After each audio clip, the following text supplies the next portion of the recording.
Assalamualaikum warahmatullahi wabarakatuh.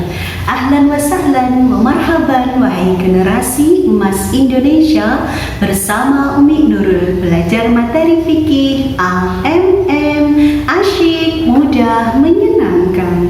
Alhamdulillahirabbil alamin. Pada video kali ini kita akan mempelajari materi fikih kelas 4 semester 2 yang berjudul Sholat Idain.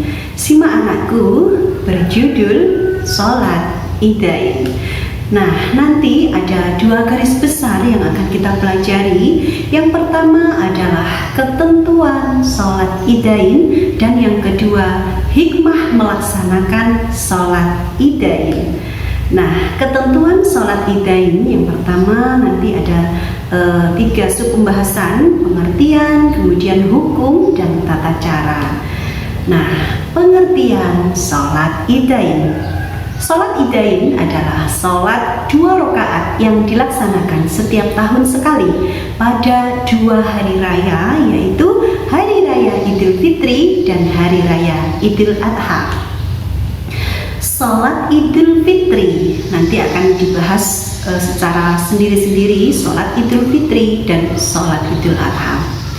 Idul Fitri dari kata id yang artinya kembali, dan fitri berarti berbuka. Jadi Idul Fitri berarti kembali berbuka.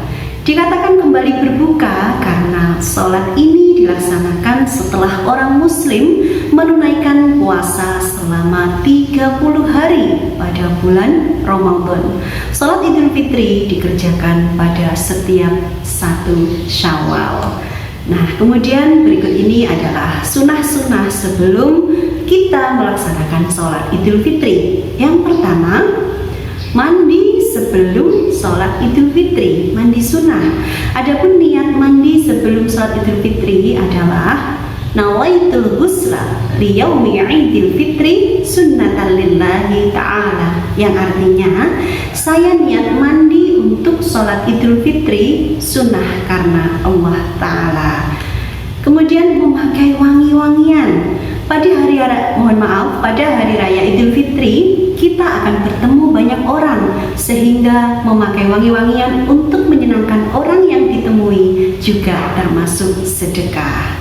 Memakai wangi-wangian. Yang ketiga, memakai pakaian paling bagus dari yang dimiliki. Paling bagus dari yang dimiliki. Pakaian paling bagus itu bukan berarti harus baru. Bukan harus baru. Bisa juga pakaian lama tetapi yang terbaik dari yang kita miliki. Ingat anakku, bukan yang baru, bukan harus baru. Kemudian yang keempat, makan dan minum terlebih dahulu sebelum sholat id. Rasulullah tidak pernah ketinggalan untuk memakan beberapa butir kurma sebelum sholat Idul Fitri. Makan terlebih dahulu. Kemudian melewati jalan yang berbeda ketika berangkat dan pulang dari sholat id. Dinyatakan dalam hadis dari Jabir bin Abdullah radhiyallahu anha, Nabi SAW ketika melaksanakan sholat id, beliau memilih jalan yang berbeda ketika berangkat dan pulang. Hadis riwayat Bukhari. Kemudian yang keenam, mengumandangkan takbir dari terbenamnya matahari akhir bulan Ramadan sampai selesainya pelaksanaan sholat id. Nah, kemudian berikutnya sholat Idul Adha. Tadi penjelasan tentang sholat id, sekarang sholat Idul Adha. Sholat Idul Adha adalah sholat 2 rakaat yang dilaksanakan pada tanggal 10 Dzulhijjah. Idul Adha berasal dari kata id yang artinya kembali, dan adha berarti berkurban.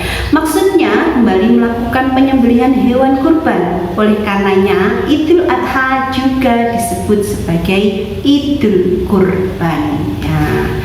Rangkaian sholat Idul Adha biasanya dilanjutkan dengan cara penyembelihan hewan kurban.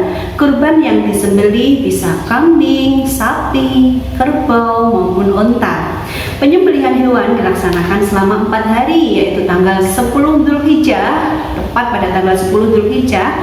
Ini pada hari raya Idul Adha ditambah 3 hari, 11, 12, 13 Dzulhijjah. Nah, tanggal 11, 12, 13 Dzulhijjah ini disebut dengan hari Tasyrik. Hari Tasyrik. Nah, kita lanjutkan sunnah-sunnah sebelum sholat Idul Adha. Mandi sebelum sholat Idul Adha, kemudian tidak makan dan minum sebelum sholat Id. Jadi berbeda dengan sunnah sebelum sholat Id, kita disunahkan untuk makan, tapi kalau sholat Id tidak disunahkan untuk makan terlebih dahulu. Hal ini berdasarkan hadis dari Abdullah bin Buraidah dari ayahnya. Ia berkata, Rasulullah SAW biasa berangkat sholat Id pada hari Idul Fitri dan beliau makan terlebih dahulu. Sedangkan pada hari Idul Adha beliau tidak makan lebih dulu, kecuali setelah pulang dari sholat Id baru beliau menyantap hasil kurbannya. Hadis riwayat Ahmad. Memakai wangi-wangian, melewati jalan yang berbeda ketika berangkat dan pulang dari tempat sholat Id, mendengarkan khutbah Idul Adha, kemudian mengumandangkan takbir mulai tanggal 10 sampai 14 Dzulhijjah, 4 hari. Nah, berikutnya hukum sholat Idain, sholat Idul Adha dan sholat Idul Fitri.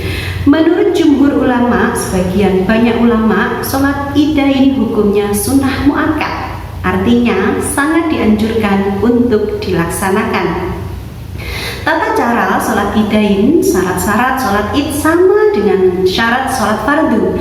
Yang membedakan dengan sholat fardu adalah niatnya, jumlah takbir, dan waktu pelaksanaannya.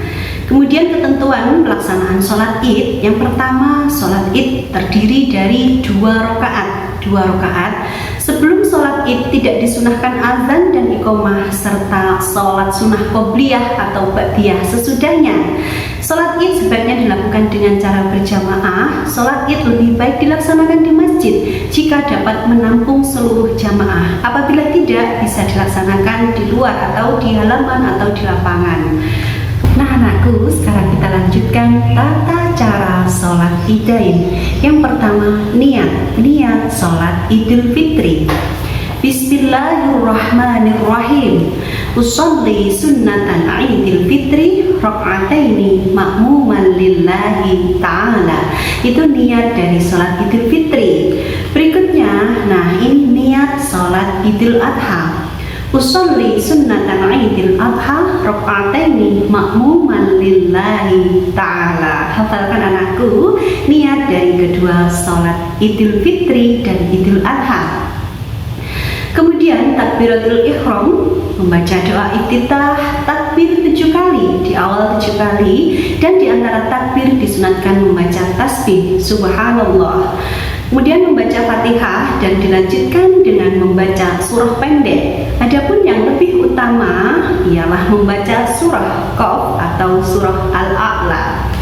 Kemudian ruku, i'tidal, dan diteruskan sujud 2 kali seperti dalam sholat wajib hingga selesai rakaat pertama. Berdiri untuk rakaat kedua membaca takbir 5 kali. Kalau yang rakaat pertama 7 kali, rakaat yang kedua 5 kali, dan di antara takbir disunahkan membaca tasbih sama subhanallah. Kemudian membaca Al-Fatihah diteruskan dengan surah pendek. Adapun yang lebih utama adalah surah Al-Ghasyiyah. Nah, kemudian dilanjutkan dengan ruku, i'tidal, sujud 2 kali, tahiyat akhir, lalu salam. Selesai sholat Id, khatib melaksanakan khutbah 2 kali. Khutbah pertama membaca 9 kali dan khutbah kedua membaca takbir 7 kali. Mohon maaf, 9 kali takbir yang pertama dan yang kedua 7 kali takbir. Rukun khutbah sholat Id sama dengan rukun khutbah salat Jumat. Ya anakku, kemudian kita lanjutkan setelah kita mengetahui tentang sholat Idul Fitri dan Idul Adha, kita lanjutkan hikmah melaksanakan sholat Idain. Yang pertama, diampuni dosanya oleh Allah, memupuk rasa persatuan dan persaudaraan, saling mengenal, kemudian untuk menyebarkan syiar Islam sebagai wadah untuk belajar tentang agama dari para ulama. kemudian saat yang tepat untuk saling memberi semangat, menasihati antar jamaah, dan kebenaran serta kesabaran. Ya anakku, demikian tadi kita telah belajar materi fikih kelas 4 tentang idain. Doa Umi semoga kalian dimudahkan oleh Allah dalam memahami materi ini. Belajar materi fikih AMM, asyik, mudah, menyenangkan. Wassalamualaikum warahmatullahi wabarakatuh.